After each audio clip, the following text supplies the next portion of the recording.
Pessoas que tiveram a vida transformada por Deus. Verdadeiras histórias de conversão rumo à vida. É isso que você encontra aqui no programa 180 Graus, o Ponto da Virada, que começa agora.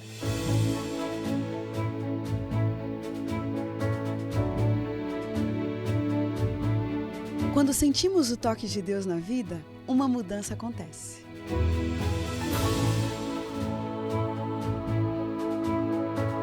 Surge à nossa frente possibilidades de felicidade plena. O toque de Deus restaura, renova, refaz.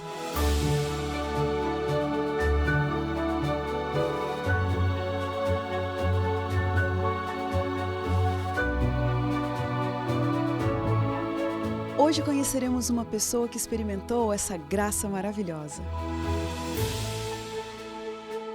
Ela vai nos contar sobre essa mudança de 180 graus que lhe trouxe paz.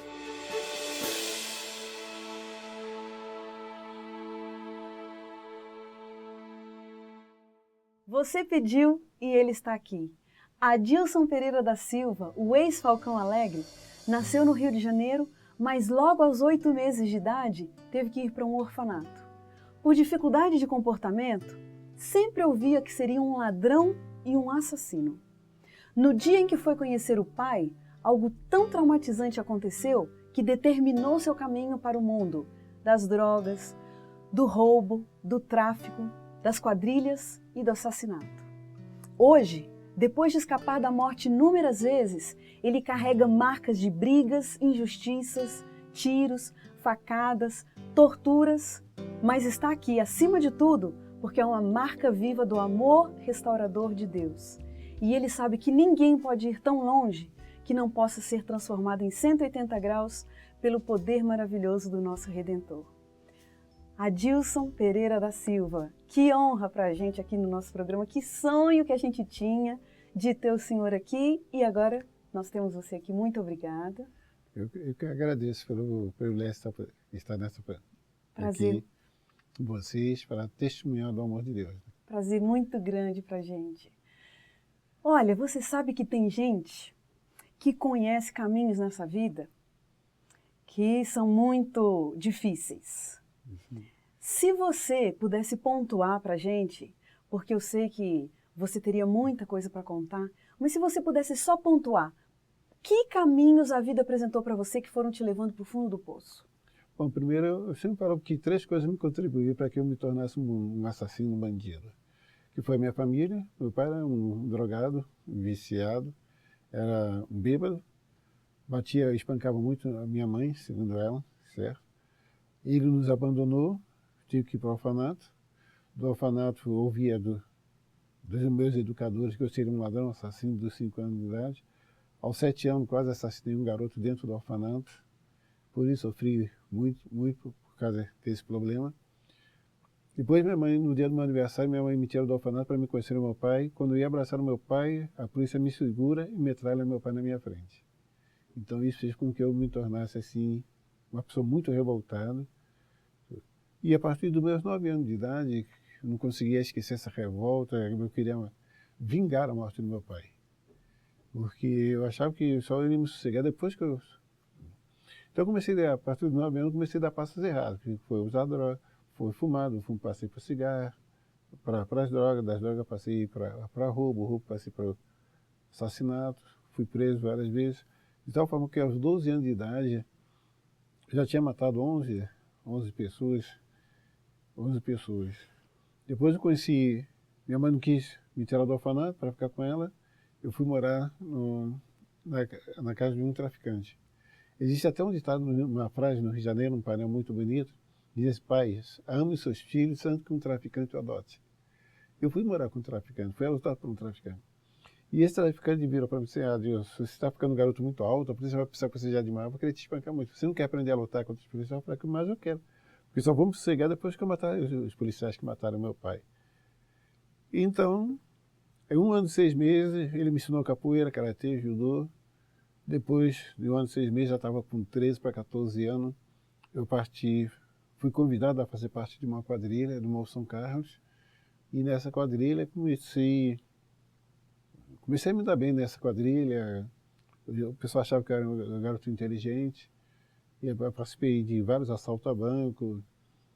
E através da minha quadrilha, tive o privilégio de vingar a morte do meu pai. Depois, nessa quadrilha, eu ganhei uma função para aliciar menores, né?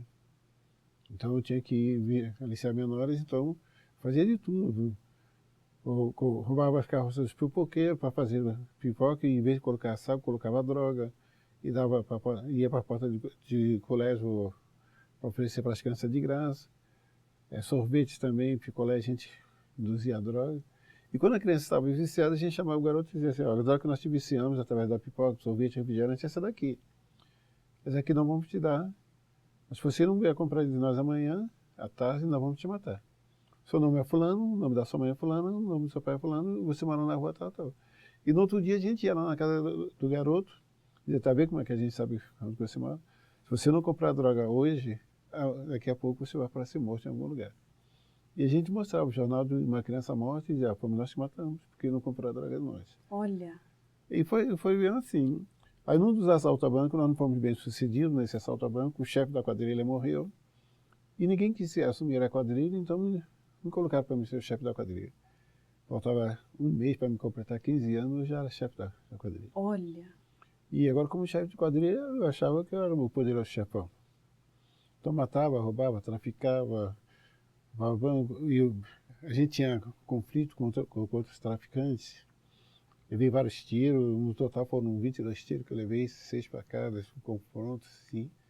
Fui torturado também pela polícia, certo? Fui queimado, fui... Que isso? E o delegado me dizia para mim: folga. Depois eu tive já 2 anos e meio, já no tráfico, nos assaltos a banco. Eu fui pego pela polícia e eles me torturaram de 3 horas da manhã até as 6. Ufa! Me batendo, eu com as 2 mãos algemadas para trás, numa cadeira de ferro, e 5 policiais ao redor de mim me dando um soco para que eu confessasse meus crimes. Como eles não conseguiam fazer com que eu confessasse os crimes, mesmo eles me batendo, eles pegavam esse bergalão de obra, aquecia no fogo, eu estava bem vermelho e queimava minhas costas. Que é isso? E o delegado sempre dizia assim: ó, dali aconteceu vários delegados, dizia assim: garoto, se você continuar nessa vida, você não vai se aposentar.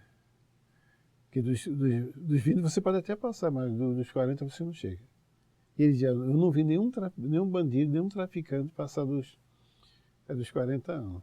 Porque não se aposenta e morre cedo. Mas, seu Adilson, olha, eu não sei, eu estou falando a verdade, eu não sei o que falar. Sabe por quê? É uma realidade tão, mas tão baixa, mas tão, né, que pega o que a nossa sociedade tem de pior para oferecer a um ser humano. Uhum. E você ficou ali e pegou tudo desse pior da sociedade. Eu quero saber um pouquinho de como que você se manteve como pessoa nesse mundo, né? Uma pessoa inteira. Você acreditava que o que você estava fazendo era certo? Ou você sabia mesmo: eu sou do mal, o que eu estou fazendo é maldade? Como é que era a sua relação? Eu era uma pessoa consciente. Mas consciente do quê? Eu era consciente que tudo que eu estava fazendo era errado. E Só que eu não tinha força para sair. E medo também de ser morto, porque quando você entra para o tráfico, você não pode mais sair, a não ser morto. Ou pela polícia ou por eles mesmos. Entendeu? Tá difícil demais essa situação. Então, por exemplo, se um garoto entra para um grupo de tráfico, por exemplo, ele não pode mais sair. E se ele sair, a família, o próprio traficante vai e mata. A lei do tráfico é essa, entendeu? Você acreditava em Deus? O que você pensava quando eu sempre quando acreditei pensava em Deus eu acreditava que Deus, para mim, era uma pessoa que me ajudava a fazer as coisas ruins. Olha isso. Porque eu falava assim: se Deus quiser, eu vou matar aquele cara. Conseguia, disse: graças a Deus que eu matei aquele cara. Você falava isso? Falava assim: se Deus quiser, eu vou induzir crianças para as drogas. Conseguia. Se Deus quiser, eu vou assaltar o banco. E eu conseguia dizer: graças a Deus que Deus me ajudou a assaltar o banco. Então, eu tinha um Deus, mas eu não via o lado amoroso de Deus, eu não via o lado santo de Deus, não via o lado da justiça de Deus. Eu achava que Deus estava ali me ajudando a fazer as coisas. O que você achava dessas pessoas que vivem num mundo cristão, que que até andam na rua com uma Bíblia embaixo do braço. O que você achava dessas pessoas? Eu achava, vou ser sincero, eu detestava os evangélicos. E até hoje eu não sei porquê. É mesmo? E até hoje não sei. Eu até conto, né, quando vou contar meu testemunho, falo, ó, eu não sei porquê que eu detestava os evangélicos. E quando descobri que o cara era pastor, eu tinha prazer em querer matar o pastor. Que é isso? Porque eu não gostava dos evangélicos. E até hoje eu não sei porquê. Eu não sei porque eles me atrapalhavam. Te incomodavam? Eles me incomodavam. De alguma forma. Então, eu queria eliminá-los. Por exemplo, se a pessoa chegasse para mim e me desse um folheto, eu dizia que eu não queria. Se a pessoa insistisse, eu já pegava minha arma e já dava tiro na pessoa por insistir e querer que eu ficasse com um folheto. Você pensava em futuro? Você se imaginava com 60 anos de idade? Não, porque eu sabia que a minha vida era curta. Você tinha consciência disso? Eu tinha consciência curta. Falava, daqui a pouco eu vou Porque morrer. eu era chefe de quadrilha, tanto a polícia como o pessoal de outras facções estavam querendo acabar com a minha vida, certo? Então eu sabia que eu falei, se eu chegar aos 30 já é muito. É mesmo? Mas então qual que era seu objetivo na vida? Porque tudo que a gente quer é ter uma vida longa, viver bastante. O meu objetivo eu falo, a mídia coloca na sua mente, a televisão que eu estou falando, eu aprendi muitas coisas, fazer as coisas ruins através da televisão, através de filme. Então eu botei muito em prática aquilo que eu via na televisão. Então eu achava que todos os filmes que eu assisti quando criança, que todas as pessoas tinham uma vida curta. Então eu sabia que eu teria uma curta. E o delegado também dizia para mim, toda vez que ele conseguia me prender, que eu fui preso 11 vezes, né? Olha só. 11 vezes. 3 vezes eu subornei os policiais, facilitaram a fuga. 6 vezes a minha quadrilha invadiu a delegacia, me resgatou, matando o delegado, matando os policiais, porque era latrocínio fora do comum, né? E as outras vezes foi porque o carcereiro bobeou e a gente conseguiu escapar. Olha isso. Então, eu era um cara... Depois, com 17 anos, 2 coisas que me aconteceu foi que minha mãe não sabia a vida errada que eu possuía. Uhum. Ela sabia que eu estava... Para ela, eu estava no internato. Ela disse que eu deveria ficar no internato até os 17 anos de idade, para 18. Uhum. Só que aos 12 anos, já tinha saído do orfanato. Certo. E quando sou preso, trouxeram a minha mãe e o policial perguntou para minha mãe, a senhora mãe dele, vê se esse cara é seu filho. Minha mãe não me reconheceu, porque eu estava totalmente deformado, de tanto levar soco dos policiais e tudo. Ela não te reconheceu? Não me reconheceu. Aí um dos policiais brutalmente levantou o meu rosto, olha para praticar para ver se esse cara é seu filho, para a gente não cometer injustiça. Quando minha mãe me reconheceu, o policial sacou da arma e disse assim, a senhora merece morrer.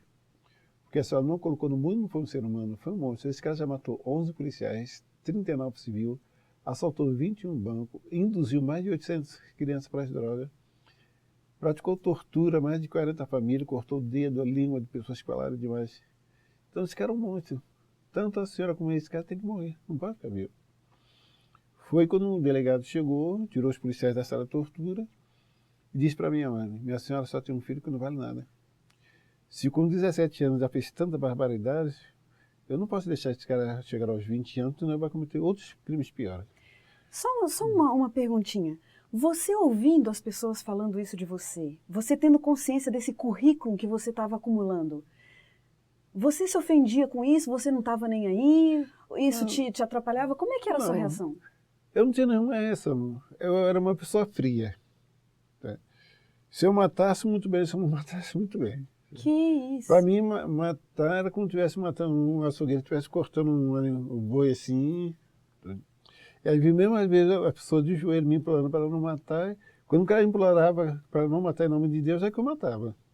Olha Eu achava só. que a pessoa estava usando o nome de Deus para se livrar daquilo ali. Então, quando o delegado disse para minha mãe, a senhora vai ter 5 minutos para conversar com ele e depois nós vamos dar um fim nesse cara, nós vamos matar esse cara. Minha mãe ficou meio assim, ele saiu e minha mãe se aproximou de mim e disse, filho, agora eu descobri quem é você. Você é um ladrão, assassino, um traficante, é de uma quadrilha, viciado no mundo das drogas. E ela me abraçou, me deu um beijo, disse, filho, por mais que você tenha sido isso, eu nunca vou deixar de ser sua mãe por causa disso. Eu sempre vou te amar, porque eu sou sua mãe. Não é por causa disso que eu vou deixar de ser sua mãe. Isso fez com que eu chorasse. É mesmo? Porque ali eu vi que minha mãe me amava. Se sentiu amado? Eu sentia amado pela minha mãe, que antes eu não sentia. Porque toda vez que os meus educadores falavam para minha mãe do que eu fazia no orfanato, ela me dava uma surra. Ela acreditava na versão deles. Na versão deles. Então, ah, uma palavra verdadeira minha vale a 1000 verdades, 1000 mentiras Entendi. das pessoas. Enfim. Então, não adiantava eu falar nada. Mas naquele momento que ela te abraçou e te falou essas palavras doces, você se emocionou? Eu chorei até demais, porque eu, por mim, eu achava que minha mãe fosse me bater, me espancar, porque ela descobriu tudo ali. Né? Entendi. Que para ela eu estava no orfanato, e ela também me esqueceu ali. Olha, seu Adilson, ouvindo essa história, a gente fica sem palavras para comentar, para reagir, inclusive. Mas o que eu poderia dizer é o seguinte: parecia mesmo que não tinha solução para você. Não, minha mãe, eu não sei porque a reação, porque quando trouxeram ela já tinham contado tudo para ela. E quando os policiais saíram, eu fiquei, minha mãe olhou para mim, se ajoelhou diante de mim, que estava algemado com a mão para trás, né? E ela disse: filho, eu não esperava isso tudo de você. Eu coloquei você naquele orfanato para você sair dali com um propósito de fazer uma faculdade e aprender uma profissão ali dentro. E agora eu descobri que você é um ladrão, um assassino, traficante, chefe de uma quadrilha, viciado no mundo das drogas e além do mais, bandido de mão cheia. Eu não esperava isso. Então depois ela me disse assim: filho, apesar de você ser tudo isso, eu não vou deixar de ser sua mãe por causa disso. Eu sempre vou te amar. E isso fez com que meu coração se partisse ali. Agora, e eu tinha um ódio muito grande pela minha mãe. Você tinha o quê? Ódio pela minha mãe. Ai, ai, ai. Porque ela nunca disse a verdade da morte do meu pai. Eu fiquei sabendo da morte do meu pai, por que a polícia matou meu pai na minha frente? Por terceiro, né? Isso fez com que porque toda vez que eu perguntasse por que a polícia matou meu pai na minha frente, ela nunca ela se recusou a falar.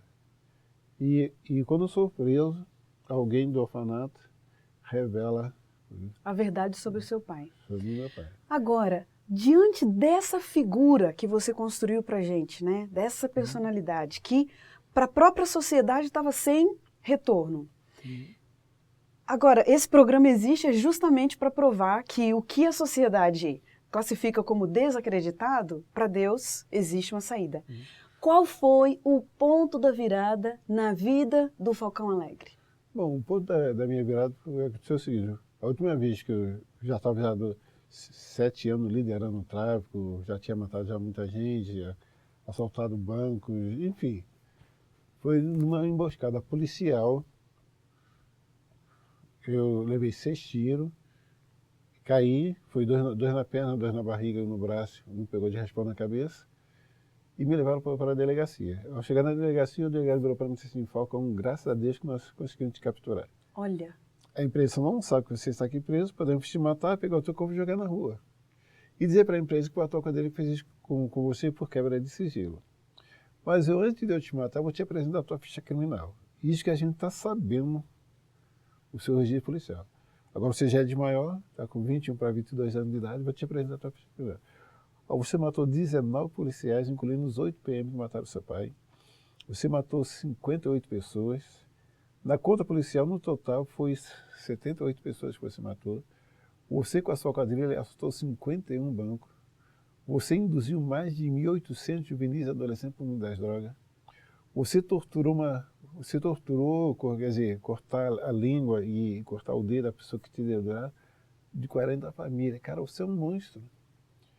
Mas, Falcão, se eu pegar a minha arma e te dar um tiro na tua cabeça para acabar com você, você não vai sentir a morte. Você só vai dizer: uai, acabou. Eu vou fazer o seguinte: eu não vou te matar, não.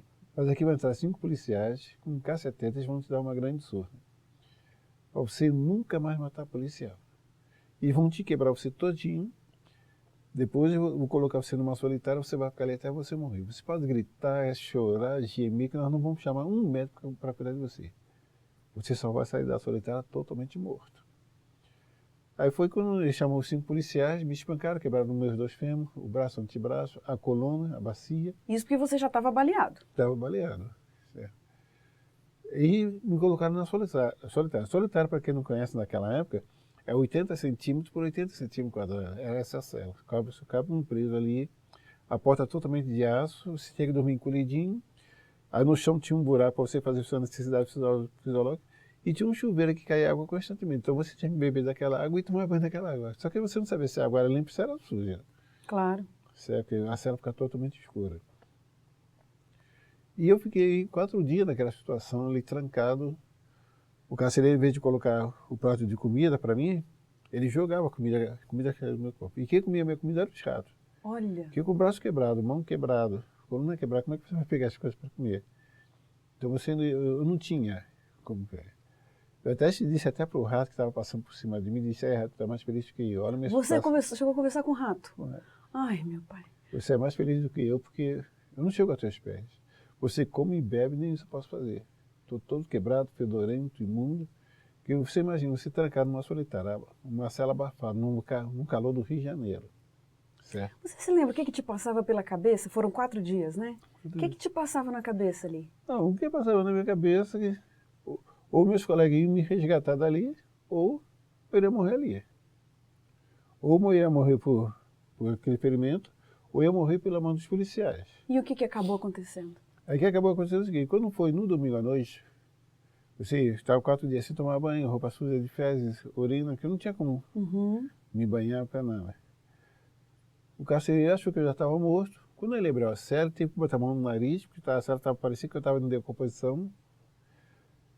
E quando ele se abaixou para me pegar, para me puxar, para me colocar no bandejando, para me mandar meu corpo no ML, eu me mexi também, por causa da claridade que entrou. E ele se assustou e disse, Falcão, até para morrer você é um cara ruim, né? Cara, você é um cara tão ruim, tão ruim, tão ruim, que nem Deus, nem o diabo, nem a morte quer saber de você, de tão ruim que você é. Geralmente, como nós quebramos o bandido, igual quebramos você, no segundo dia morre, você está no 4º dia, tu não morreu, até para morrer. Acho que para te enterrar não tem que ser com 7 palmos não, tem que ser com 21 palmos para baixo, andar de cabeça para baixo. Se quer você ressuscitar pensando que está cavando para cima, está cavando cada vez mais para baixo. Aí eu virei para ele e disse assim, cara, se um dia eu sair daqui vivo, eu juro por Deus que a primeira pessoa que eu vou procurar para matar vai ser você. Ai, ai, ai. Ele disse que nada, você só esqueceu de fazer 2 coisas, calar a boca e fechar os olhos. Que o pessoal, até o pessoal do outro certo, pediu pelo amor de Deus para tirar você daqui, porque o cheiro está horrível. Aí ele começou a falar uma opção de coisa para mim e disse assim, Falcão, eu tenho ordem de delegar para te matar. Eu não vou te matar não. Só vou te matar meia-noite. São 8 horas da noite, vou te matar meia-noite. Se você não morrer por esse ferimento até meia-noite, eu vou te matar. Mas eu falei, Falcão, eu quero dizer uma coisa muito importante para você. Eu sou policial, sou carcereiro, e eu tenho ordem de delegar para te matar e eu vou cumprir. Só que, como eu também sou evangélico, antes de eu te matar, vou colocar um rádio para você ouvir o programa da minha igreja que vai começar agora, que o culto vai ser transmitido agora pela rádio. Ai, ai, ai. Só que eu não acredito que Deus possa fazer mais nada por você. Não adianta você rezar, não adianta você orar que Deus não pode fazer mais nada por você. Ele foi lá, foi pegar o rádio, porque imagina, que tipo de crente é esse cara? Só se pode dizer, porque Deus não é, para falar essas palavras para ele. Aí ele veio, botou o rádio, o pastor usou o verso de Jeremias 29:13, buscar-me-eis, me achareis quando me buscar de todo o vosso coração. E o pastor começou a explicar o versículo da Bíblia para si, esse pastor é bem besta mesmo. Desde quando você buscar a Deus de todo o meu coração, Deus vai aparecer para mim. Eu sou assassino, sou traficante, sou viciado, sou ladrão, sou perverso, sou cruel, sou sanguinário.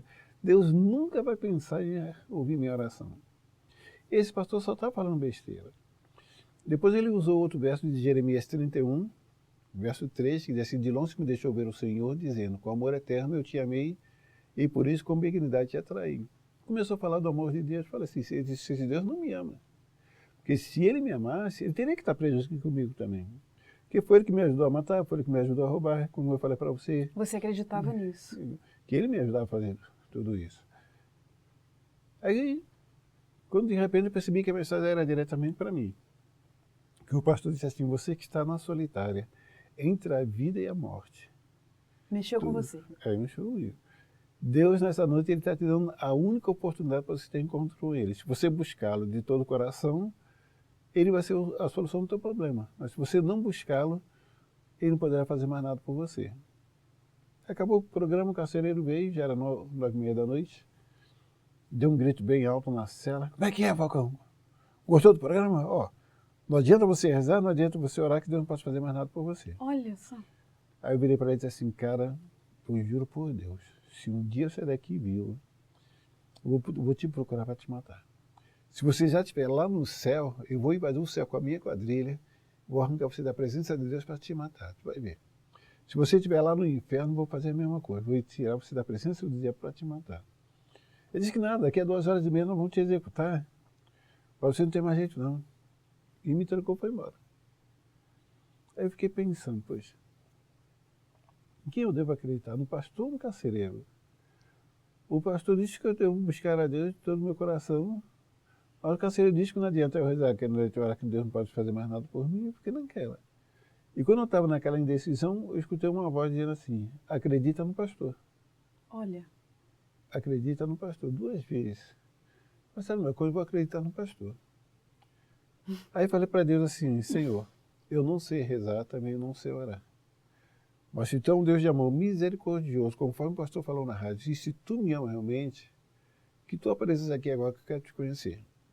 Apesar que eu sei que sou um bandido, sou traficante, sou chefe de uma quadrilha, já fiz tanta crueldade, muita perversidade, mas se tu me ama realmente, que tu apareças aqui agora. Eu fiz esse pedido 3 vezes, e não aconteceu nada. Aí esperei mais alguns minutos, nada. Aí eu falei comigo mesmo, tá vendo? É por isso que eu detesto os evangélicos, são tudo bando de mentirosos. Se um dia eu sair daqui vivo, eu vou lá na rádio, vou matar esse pastor para nunca mais pregar mentira. E quando quando eu acabei de falar essas palavras, em pensamento, daquela cela toda suja, fedorenta, imunda, de fezes, de urina, comida azeda, sangue podre, que estava a situação ali, né? Apareceu um ponto de luz, tipo de uma lanterna fraca. E essa claridade foi se aumentando, o clarão foi se aumentando, ficou muito mais forte que um farol, a ponto de quase cegar a minha vista. Aí eu falei, poxa, eu tentei ver quem estava, não conseguia, atrás da luz, não conseguia ver, para ver se aparecia a mão de alguém, nada. Aí eu falei comigo mesmo, tá vendo esse excesso bobo meu, para que usar esse farol tão forte em cima de mim, se eu estou todo quebrado, fedorento, imundo? E, não sei para se meus amigos invadirem a delegacia para me tirar daqui, no que eles me pegaram, uma dessas costelas que está quebrada, poderá furar o meu pulmão, o meu coração, acabou com a minha vida. Aí, quando eu acabei de falar isso em pensamento, eu ouço, da luz, eu ouvi uma voz me chamar. Adilson, Adilson, Adilson, tu não estás só, eu estou contigo. Eu me assustei, falei, todo mundo me chama de Falcão Alegre, agora essa pessoa me chama do meu próprio nome. Meu pai não é porque... Meu pai eu sei que está morto. Minha mãe não é porque a voz é de homem. Meus amigos não são porque todos eles me chamam de Falcão Alegre. A polícia também me chama de Falcão Alegre. E quando eu estava pensando, pela segunda vez me chama de novo. Adilson, Adilson, Adilson. Tu não estás só, eu estou contigo. Aí eu falei assim... aí eu me lembrei que... alguns minutos atrás, eu pedi para Deus aparecer para mim. Será que essa luz que eu estou vendo é o próprio Deus? Me aparecer em forma de luz?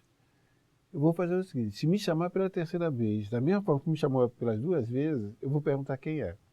Se me responder, saberei que é Deus, se não me responder, não saberei quem é. Pela 3ª vez me chama. Adilson, Adilson, Adilson, tu não estás só, eu estou contigo. Mais do que ele peço, perguntei, quem é que está me chamando? Eu obtive na hora a resposta. Eu sou Deus ao qual tu está pondo a prova. Eu falei assim, se tu é um Deus de amor misericordioso, conforme o seu pastor falou na rádio, se tu realmente me ama, mesmo sendo pecador, assassino, bandido, que tu me cure dessa enfermidade que eu estou. Estou com 6 tiros. Aliás, estava com 8, levei 6 tiros, mas na realidade eu tinha levado mais tiros e os médicos não conseguiram tirar 2 balas que estavam no meu corpo. Se eu tirasse, eu ficaria para o resto da vida. Eu estou com 8 balas alojadas dentro do meu corpo, ossos quebrados. Se tu não me curar, Senhor, agora, de hoje eu não passo. Eu tenho certeza que eu vou morrer aqui dentro dessa cela. Quando de repente eu senti uma mão invisível tocar no meu corpo. E onde essa mão tocava no meu corpo, onde tinha ossos fraturados, os ossos se encaixavam, como nunca tivesse quebrado. Depois eu sinto, e quando Deus estava passando a mão no meu corpo, onde tinha ossos fraturados, os ossos se encaixavam e as balas também começaram a sair do meu corpo. Depois Deus me pega pela camisa e começa a me suspender. Quando Deus estava me suspendendo, a coluna estava indo para o lugar, a bacia estava no lugar, Deus me suspendeu um palmo acima do chão, por alguns segundos ele me segurou no ar. Depois ele me colocou no chão, eu estava totalmente curado. Olha. Me poupei todinho, dei um pulo naquela cela apertada, não senti nada, respirei fundo, não senti dor no peito, que eu não podia nem respirar direito, cuspi, o cuspe saiu branco como a neve. Restaurado. Totalmente Olha, restaurado. Sr. Justo, eu sei que essa história é maravilhosa, é impressionante. Infelizmente, no nosso programa, a gente não tem condições de ir além nessa história, mas isso que o senhor acabou de falar agora é prova de que, para pessoas especiais, Deus faz revelações especiais. Deus te curou de uma forma milagrosa, te restaurou. A verdade é que você depois teve uma vida limpa, uma vida livre, restaurada ao lado de Deus. E para quem quiser saber mais detalhes da sua história, eu vi que o senhor trouxe um livro, não é isso? Isso mesmo. A gente vai mostrar aqui o livro? Esse livro aqui, O Homem que Viu Deus. Lendo esse livro, então, a gente vai poder descobrir a continuação da história e os detalhes desse milagre, dessa virada de 180 graus na sua vida. Muito obrigada porque o senhor está aqui com a gente. E a gente termina o programa 180 Graus, o ponto da virada, feliz por esse testemunho impressionante. E como diz o texto bíblico, era preciso que nos regozijássemos e nos alegrássemos, porque esse teu irmão estava morto e reviveu, estava perdido e foi achado. Um grande abraço para você e até o próximo programa.